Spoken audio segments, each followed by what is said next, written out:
Halo semua, apa kabar? Berjumpa lagi dan saya Erwin Supandi dari Winner Stocks Indonesia di video market review. Ya, sudah agak lama kali ya. Ya, mungkin ada satu periode, ada satu hari saya nggak buat. Ya, hari weekend kemarin saya tidak buat market review. Dan karena keterbatasan waktu dan karena saya kemarin waktu weekend saya ada menjalani aktivitas yang membuat sehingga saya tidak ada waktu untuk buat market review. Tapi saya tetap buat ulasan untuk member VIP. Jadi ya, saya terpaksa harus mengorbankan yang market review. Pilih salah satu, dan yang utama adalah ulasan saham. Karena di ulasan saham banyak teman-teman yang bertanya, banyak diskusi, dan tentu saja ada rekomendasi yang harus kita trading hari ini. Dan hari ini kita trading luar biasa bagus. Walaupun saya pada dasarnya tidak hari ini hanya maintain ya, saya tidak terlalu banyak keluar masuk ya, saya cuma maintain saja, dan bagian besar sudah kita rekomendasikan di beberapa waktu yang lalu. Mungkin Bapak Ibu udah nonton video saya yang tanggal 5. Yang tanggal 5 Mei ya, tanggal 5 Mei saya ada buat video, dan video tersebut rekomendasinya juga cukup oke hari ini ya. Hari ini banyak yang terbang hari ini berdasarkan dari rekomendasi yang tanggal 5 Mei. Ya, silakan Bapak Ibu nonton aja. Ada hari ini yang terbang, ada INKP ya, itu rekomendasi dari tanggal 5 Mei kita sudah rekomendasikan loh. Ya, terus ada kalau nggak salah apa lagi ya, Inco mungkin, saya lupa juga, itu juga terbang hari ini. Ada apa lagi ya, wow, beberapa lah, saya lupa persisnya. Coba kita cek ya, saya coba cek bukunya. Ya, ini rekomendasinya ada Akra, ada INKP, BBTN, Ali, dan BCA. Dan Ali, saya baru ingat ya, Ali dan INKP hari ini terbang ya. Dan tentu saja kalau ada INKP tentu saja ada Tekim. Saya ingat banget saya ketika bawain live trading baru-baru ini tanggal berapa ya, 14 April ya kalau nggak salah, 15 April. Belum lama ini saya bawakan live trading di Jakarta, ini gathering ya, dan saya memberikan rekomendasi Tekim dan INKP. Dan hari ini sampai hari ini kedua emiten tersebut masih trending ya, masih naik. Dan banyak orang yang bilang, Pak, yang datang ke saya mau masuk INKP Tekim bagaimana? Masih oke nggak? Nah, hari ini saya mau bahas di Market TV ini, saya mau bahas mengenai fear of missing out. Ya, bagaimana sih reaksi kita ketika melihat saham yang kita lihat terbang dan kita ketinggalan ya. Bagaimana caranya untuk supaya kita bisa trading di saham-saham yang seperti itu ya, yang sedang trending ya, sedang trending dan kita sering ditinggal. Dan sebenarnya banyak sekali kondisi yang saya yakin Bapak Ibu banyak alami. Justru seringnya kita itu ditinggal dulu terbang. Ya, jarang sekali Bapak Ibu yang di luar sana yang trading ya, kita bisa mempredik ya sebelum terbang. Sebelum terbang kita masuk dulu untuk kemudian dia bisa terbang. Ngikut, jarang sekali. Seringkali justru orang nangkep breakout, momen breakoutnya. Bahkan kadang sering yang bikin orang sakit hati adalah false signal breakout. Jadi ketika kita bilang, oh ini breakout, kita beli, dan ternyata dia nggak breakout, dia malah koreksi. Ayo, berapa banyak yang sering ketipu seperti itu? Silakan tulis di komen ya. Atau Berapa banyak yang cukup bisa punya keahlian untuk buy on weakness, beli ketika di bawah, kumpulin dengan sabar, dan ketika dia breakout dapat profit banyak. Berapa banyak? Saya yakin tidak banyak yang dapat seperti itu. Karena banyak hal. Karena mayoritas trader punya karakter tidak sabaran. Ayo, berapa banyak di sini yang kok lama-lama banget dia nggak naik-naik, nggak lama dia nggak terbang. Ketika lihat yang lain terbang, kok punyanya saya yang ini nggak terbang. Begitu kita pindah malah dia terbang. Atau sebaliknya, ketika kita terbang, dia malah koreksi. Ketika dia terbang, kita beli, dia koreksi. Ayo, berapa banyak yang ngalamin itu? Silakan tulis komen. Dan sama apa aja yang membuat Bapak Ibu seperti itu ya. Dan banyak sekali emiten-emiten yang beberapa waktu kemarin itu terbang dan dikejar dan bikin galau. Dan posisi minusnya cukup dalam. Ya. Ada beberapa trik untuk bagaimana sih supaya kita bisa tidak ketinggalan momentum dan tidak buying impulsif. Ya, bagaimana caranya? Nah, satu, ya, Bapak Ibu harus punya indikator. Yes, harus punya indikator. Indikator yang menandakan suatu saham itu breakout-nya itu terhadap apa? Bapak Ibu harus punya. Ya, kalau di kita di Winner Stocks ada selendang sebagai indikator, ada skyline sebagai indikator, dan ada V-line sebagai indikator. 3 itu indikator kita yang bisa kita pakai untuk menentukan satu saham itu breakout atau enggak. Ditambah ada lagi yang bisa kita Bapak Ibu gunakan, yaitu box Darvas. Bapak Ibu juga bisa gunakan. Nah, tapi yang utama di Winner Stocks kita pakai indikator itu, selendang, skyline, dan V-line. Dan satu lagi, bagaimana, kapan kita buy on weakness? Itu juga kita menggunakan indikator tadi, selendang, V-line, dan skyline. Jadi Bapak Ibu harus punya indikator. Tanpa indikator, niscaya Bapak Ibu bisa mendapat momen yang baik atau punya acuan yang baik Bapak Ibu untuk bisa mendapatkan momentum itu.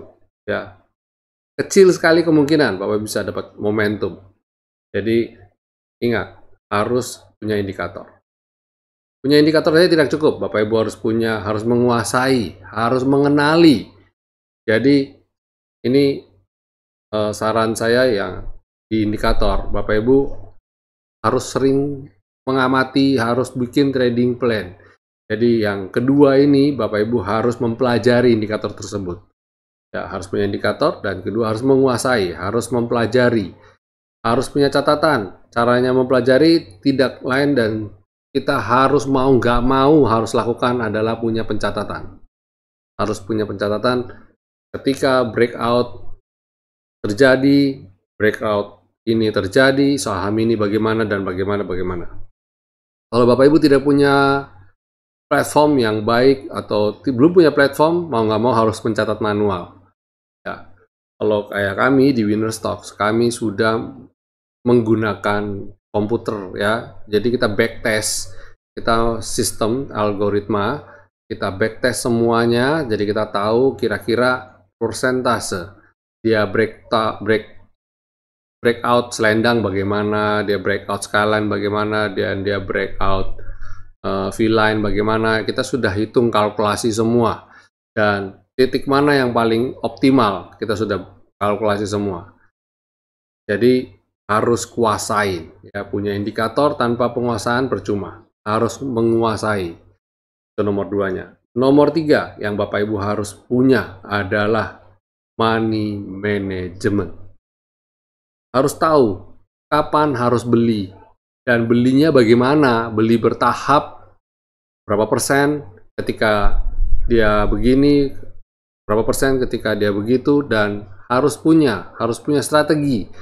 Tidak bisa kita buying impulsif ketika dia naik langsung kita hajar kanan beli semua all in, nggak boleh. Harus punya money management. Karena dengan money management, Bapak Ibu akan memiliki mental trading yang baik. Tidak impulsif. Paling bahaya bagi seorang trader untuk mengarungi untuk trading ya, itu adalah ketika ada lagi dalam kondisi yang sedang terburu-buru, tergesa-gesa mengambil keputusan. Nah, itu berbahaya sekali. Jadi, Bapak Ibu harus ketika mau ambil keputusan untuk beli, Bapak Ibu saya sarankan tarik napas dalam-dalam, hitung sampai 10 setidaknya. Jadi ketika Bapak Ibu lakukan itu, kita berpikir ulang, kenapa saya harus beli saham ini? Dan chartnya bagaimana? Dan ketika saya masuk, saya harus entry berapa persen? Jadi harus punya money management yang baik. Ketika Bapak Ibu tenang, dalam kondisi yang tenang, berpikir dengan jernih, dan masuk dengan alokasi yang terukur. Jadi ketika nanti dia dalam kondisi naik atau turun, kita bisa pertimbangkan kapan waktunya kita untuk beli kembali, nambah lagi, atau kalau enggak kita jangan nambah, kita memutuskan untuk jual aja, cut loss saja. Toh untung masuknya masih dalam nominal yang kecil. Jadi kita jangan buru-buru nambah dulu ya. Nah, banyak pertimbangan-pertimbangan yang harus Bapak Ibu lakukan ketika melihat satu saham itu rally. Jadi ada yang bilang, oh jangan dikejar. Nah, saham yang rally. Iya kalau dia turun. Kalau naik lagi besok bagaimana? Iya, iya kan. Saya di Winnerstocks ada punya warning. Warning kita adalah jangan beli saham candlestick yang sudah terlalu jauh meninggalkan selendang. Nah, jadi kita ada indikator selendang, ada kriterianya. Ya, kita udah menguasai kan, nomor 2 nih, menguasai. Jadi saya beri contoh nih. Jadi bagaimana kita punya indikator dan memanfaatkan indikator untuk trading. Ya. Jadi kita punya selendang sebagai indikator. Kedua, kita punya situasi kondisi, ya, syarat dan kondisi. Kapan harus beli dan kapan nggak boleh beli. Jadi ketika suatu candlestick jauh meninggalkan selendang, kita cenderung untuk tidak beli. Dan kita menunggu sampai koreksi baru boleh beli. Nah, atas dasar itu kita punya pertimbangan money management-nya kan. Jadi ketika dia terlalu jauh meninggalkan selendang, sampai kita harus mau kejar pun, dengan menggunakan money management, kita masuk secara bertahap dengan alokasi dana yang kecil untuk meminimalkan risiko.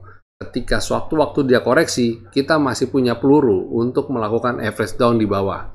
Atau ketika dia mulai kena support dan dia mulai mantul, kita punya peluru untuk melakukan average up juga. Jadi ada kondisi-kondisi yang mana kita itu harus tahu kapan kita harus lakukan ini, kapan harus lakukan itu. Dan kapan kita harus taking profit, kapan kita harus cut loss. Itu penting, strategi itu penting. Jadi harus punya strategi. Jadi tanpa indikator, tanpa penguasaan terhadap indikator, dan tanpa money management, kita jangan coba-coba.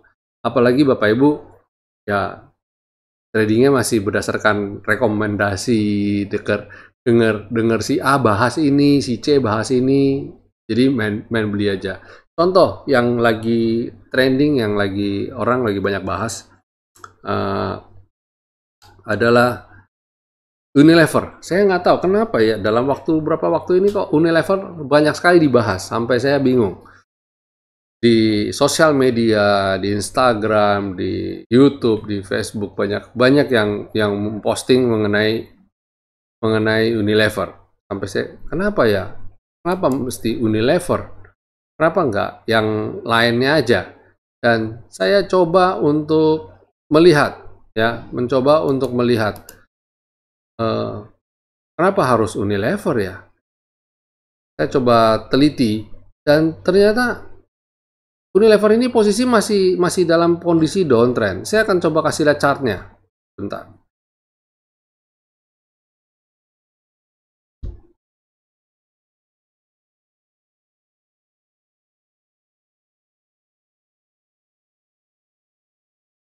Nah, ini chartnya Unilever. Saya sampai bingung, kenapa harus beli Unilever ya? Ketika saham ini justru turun terus. Dan memang hari ini naik, yes, hari ini naik. Tapi dia tidak mampu naikin di atas selendang saya. Dan Simple, kita tidak memutuskan untuk beli. Ya, saya memutuskan untuk jauh-jauh aja dari Unilever. Selama dia belum mampu naik di atas lendang, saya jauh-jauh. Nah, ingat, kita punya indikator, kita punya penguasaan terhadap indikator, pengenalan terhadap indikator, dan kita harus punya money management ya. Dan yang ketiga, money management ini karena kita tahu kita indikator pertama, indikator selendang dia nggak masuk kriterianya, ya nggak di atas lendang. Berarti saya memutuskan untuk tidak entry dulu ya, kita perhitungkan. Jadi yang kayak gitu, jadi harus punya hal-hal yang membuat kita untuk menahan diri untuk tidak langsung hajar kanan ikut beli gitu. Dan contoh kedua dan ketiga ada di Tekim dan INKP. Hari ini terbang semua, dan pada tanya, masuk nggak Pak, beli nggak Pak? Saya bilang, jangan dulu, bagi yang belum punya jangan dulu, kita tunggu aja, tunggu besok atau mungkin setelah lebaran aja. Karena ini posisi sudah mau lebaran kan, dan posisi ada di resisten loh sekarang. Besok bisa aja koreksi. Dan kalau besok koreksi, kamu ya harus nunggu selama 1 minggu lebih sampai lebaran selesai, baru bisa trading lagi. Dan kita tentu saja tidak mau kan galau di pas lagi lebaran, kita galau-galau. Aduh ini gimana nih saham saya nih posisinya, besok kalau koreksi bagaimana? Kan nggak enjoy, nggak nikmatin liburan dan enjoy. Jadi kalau saya bilang tunggu dulu.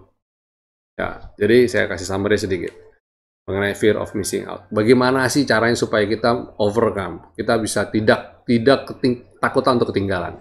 Satu, kita harus punya indikator, kedua harus punya nguasain, dan harus punya money management. Manajemen ini terakhir dia penting banget, karena ketika kita memang harus kejar, ya karena dengan menggunakan money management, jadi kita bisa menggunakan alokasi dana yang tidak terlalu besar atau minim. Kita taruh takar seminimal mungkin, sehingga ketika memang harus terbang ya kita belinya bertahap ya. Dan di situ kita punya psikologi jadi jauh lebih tenang, karena ketika sampai ada ajurut-ajurutan, dana yang masuk kan karena masuknya bertahap sedikit demi sedikit, maka kita ruginya tidak terlalu besar. Ya, itu sharing saya ya mengenai fear of missing out. Jadi hari-hari terakhir ini menjelang Idul Fitri jangan kaget kalau nanti ada ada yang tiba-tiba spike, gap up, terbang kayak hari ini ya. Hari ini banyak yang spike, banyak yang gap up ya. Jadi orang pada bilang, wah ini gimana nih, gimana? Jadi panik buying. Saya bilang, oh tenang, keep calm. Ya, jangan buying impulsif. Saham terbang pasti ada waktunya untuk turun. Don't worry, santai aja, ya santai aja. Oke, itu dari saya, sharing dari saya, dan saya mengundang Bapak Ibu untuk bergabung bersama kami Winnerstocks. Mumpung ini manfaatkan waktu liburan untuk belajar. Di Winnerstocks ada indikator yang membuat Bapak Ibu mempelajari yang belum pernah mengerti teknikal saham sama sekali, analisa teknikal sama sekali. Bapak Ibu bisa dengan menggunakan indikator yang sangat simple ya, yang bahkan orang yang belum pernah trading sama sekali pun mampu untuk mengerti dan menggunakannya dengan seolah-olah seperti memiliki pengalaman trading bertahun-tahun. Dan kami mempunyai support system yang baik. Kami punya grup ya, kami punya alert ya, kami punya sinyal, kami punya rekomendasi saham, rekomendasi baik buat pemula. Kami menuntun, kami memberikan panduan saham apa yang boleh dilihat, yang baik untuk dilihat, untuk dibikin trading plan, diamati, dan untuk kalau latihan untuk menggunakan money management, mulai beli bertahap dan sebagainya.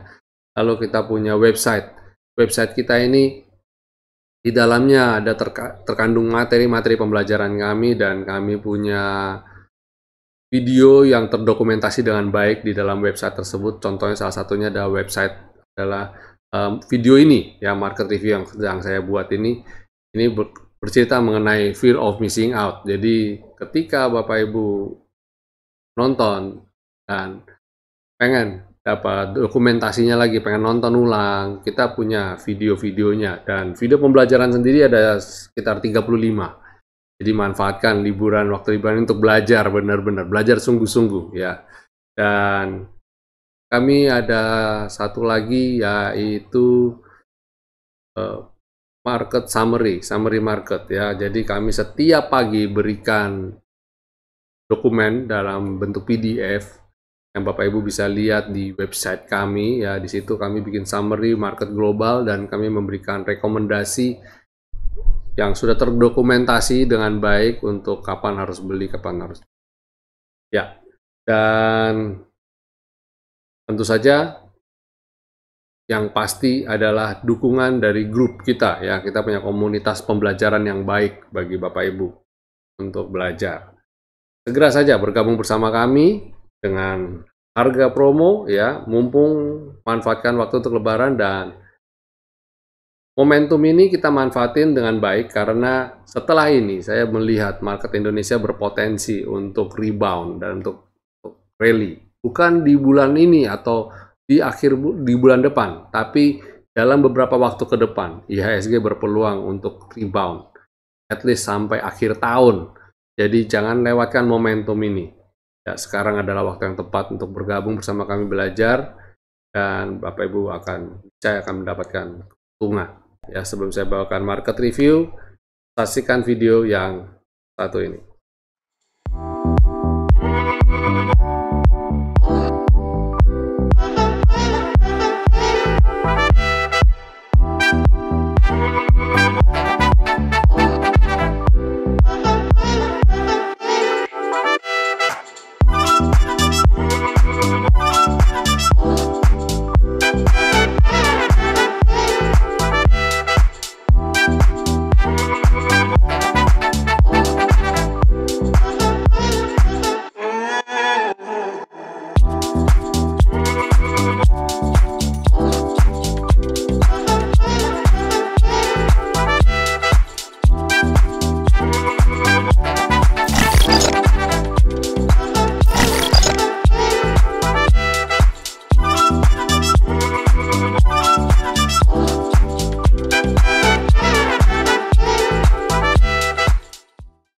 Oke, itu tadi video benefit-benefit yang Bapak Ibu akan dapatkan jika bergabung bersama kami Winner Stocks Indonesia. Oke, ya sekarang kita masuk ke market review. Kita coba lihat ya. Untuk besok, perdagangan terakhir menjelang libur Hari Raya Idul Fitri.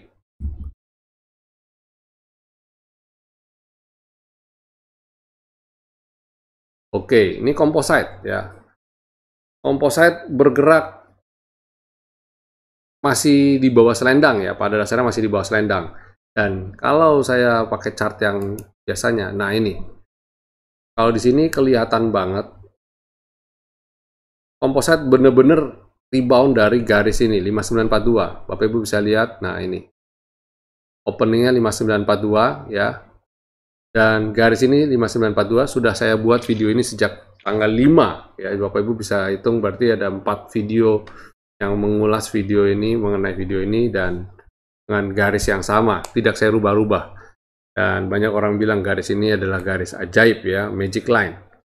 Yang kok bisa Pak? Bisa rebound persis di atas 5942. Ya saya juga nggak tahu. Bukan saya pengendali HSG ya. Bukan saya pengendalinya, tapi benar-benar dia rebound dari titik itu. Amazing bukan? Dan dalam beberapa waktu ke depan, saya melihat IHSG berpeluang untuk hijau. Setidaknya bisa naik di atas selendang. Walau begitu, kita lihat ini masih ada di dalam area sideways ya, konsolidasi, sehingga tidak menutup kemungkinan nanti IHSG dibuka setelah selesai hari raya akan bergerak cenderung koreksi. Jadi hati-hati aja. Atau mungkin bisa aja rebound, bisa saja. Makanya nanti kita lihat perdagangan esok hari seperti apa kondisinya. Dan good newsnya adalah asing hari ini membukukan net buy ya, net buy sebesar 329,4 miliar, yang jadi sinyal yang baik ya. Dalam beberapa waktu ini asing masih masuk terus. Ini kita lihat dalam beberapa waktu ini chart yang garis yang berwarna oranye ini memperlihatkan bahwa asing masuk terus. Jadi ini satu kabar baik yang bagus sekali ya, satu kabar yang bagus untuk IHSG. Dalam beberapa waktu ke depan dia akan naik. Terus bagaimana dengan sektoralnya? Oke, kita akan coba cek sektoralnya. Untuk sektoralnya, dia IHSG sudah menggunakan sektor yang baru ya, IDX Basic. Nah, IDX Basic. IDX Basic hari ini lompat ya, naik dengan luar biasa ya, karena TEKI, NKP ya, belum tadi ada beberapa sektor basic juga rebound. Menarik sekali. Terus consumer cyclicals juga dalam chartnya yang cenderung uptrend ya, cenderung uptrend. Saya bilang cenderung uptrend karena dia masih ada di areal uptrend ini ya, dan asing masih masuk terus. Kalau kita lihat di beberapa waktu ke depan nih, pada dasarnya dia sejak dari Februari sampai hari ini dia masih naik, walaupun landai ya, walaupun landai. Kalau saya tarik garis, ya ini walaupun dia landai, tapi dia uptrend ini ya. Silahkan dicermati. IDX Energy, wow, IDX Energy keren banget nih. Dia rebound, persis dari selendang ya, luar biasa sekali. Luar biasa, IDX Energy. Silakan ya, IDX Energy. Terus finance ya slow ya, masih tenang-tenang aja. Sektor ini masih belum oke. Dan sektor healthcare, wow, bagus ini ya, menarik untuk dicermati sektor healthcare. Terus sektor industrial masih sideways ya, masih bergerak sideways. Terus infrastructure juga masih sideways dan masih di bottom support ya, jadi silakan dipantau ke depannya. IDX non cyclicals juga sama.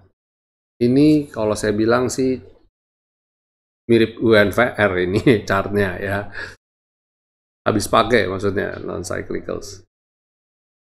Terus properti ya slow but sure, landai tapi mencoba untuk naik kembali uptrend. Kita berdoa aja sektor properti bisa naik kembali. Terus IDX teknologi masih uptrend juga ya, aman ini teknologi.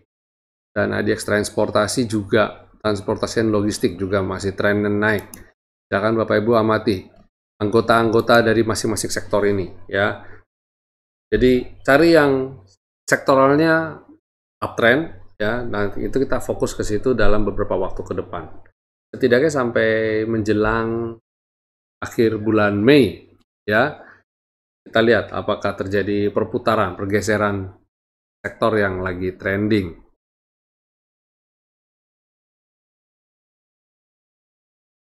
Ya, itu market review dari saya. Terima kasih sudah menyaksikan market review ini. Sekali lagi saya ajak Bapak Ibu jangan lupa untuk subscribe channel YouTube ini dan tekan tombol loncengnya dan berikan jempol jika Bapak Ibu mendapat banyak manfaat dari video. Dan sekali lagi saya tunggu Bapak Ibu untuk bergabung bersama kami di Winner Stocks Indonesia. Sampai jumpa di video market review selanjutnya. Happy cuan, stay safe, stay healthy, and God bless.